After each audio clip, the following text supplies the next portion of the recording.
Hello everyone, welcome back to our channel. Today I'll show you how to convert a PowerPoint presentation into a video with audio quickly and easily. First, open PowerPoint and load the presentation you want to convert. Make sure your slides, animations, and any media are complete.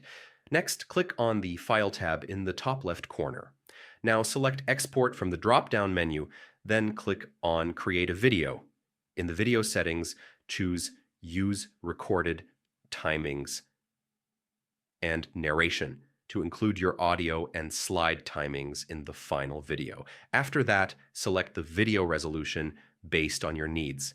Higher resolution gives better quality, but results in a larger file size. Finally, click Create Video and choose a location on your computer to save your MP4 file.